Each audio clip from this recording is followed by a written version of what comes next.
Good morning. Thursday, very nearly the half term, so let's crack on. Do now's first for our English, which is correct. The people's bus was late. The people's bus was late. So, try to trick you straight away here. We know that we need plural possessive because it's lots of people's one bus. They're all getting the same one. Now normally, plural possessive looks like it goes on the end, but remember, when the word itself is pluralised, so one person becomes lots of people, it still has the apostrophe there. It's not like one dog, lots of dogs. That's just an S on the end. You don't say lots of persons, you say people. So it's the top one that's correct. Do not worry if you got caught out with that one today. That one is a mean one from me that I want you to start being aware of. What type of apostrophe is this? There's only 3 left. Well, it's contracted, isn't it, from there is. There is only 3 left. Correct. Correct this. Dave's everywhere are getting annoyed with how many Daves... Oh, sorry, yeah. I didn't make sense of my own one there. Right. Daves everywhere are getting annoyed with how many Daves there are. So, that doesn't need any apostrophe. That is just lots of Daves. So, Daves everywhere are getting annoyed with how many Daves there are. There's only one thing you need to change there.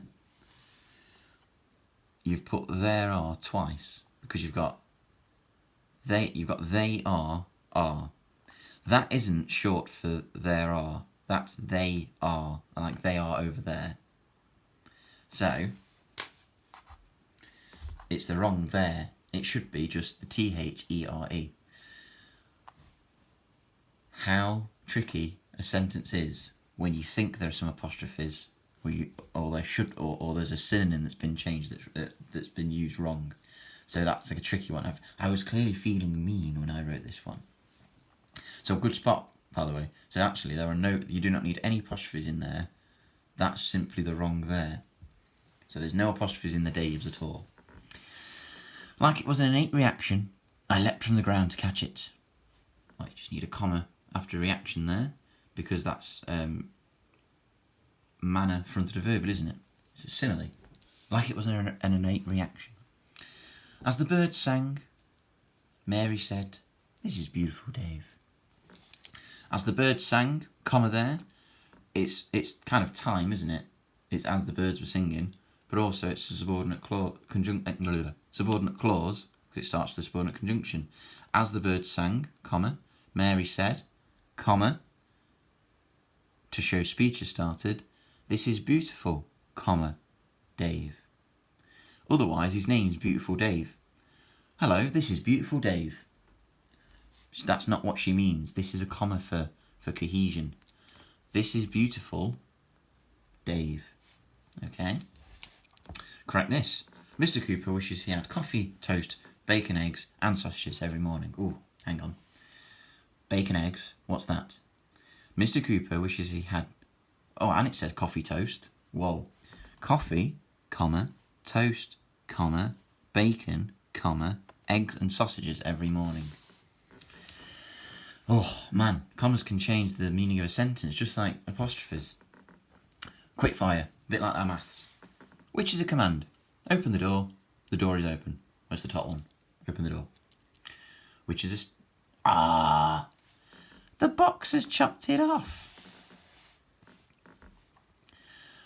This was meant to say, pick the pencil up, or the pencil is on the floor. The statement would be the pencil is on the floor. Don't worry about that one. The box has chopped it off. How dare it? Provide one subordinate clause for each letter of a white bus. Ooh. Well, off the top of my head, as, whilst, ooh, my mind's gone blank for that one. If, though, even though, because, unless, since. My mind has gone completely blank for a H. But well done if you got those. Right, just a quick one today with our English again. I'm loving some of the poetry. I've got some emails that I need to reply to. Some of you started sending your poetry in from this week. Brilliant stuff. Today's descriptive poetry.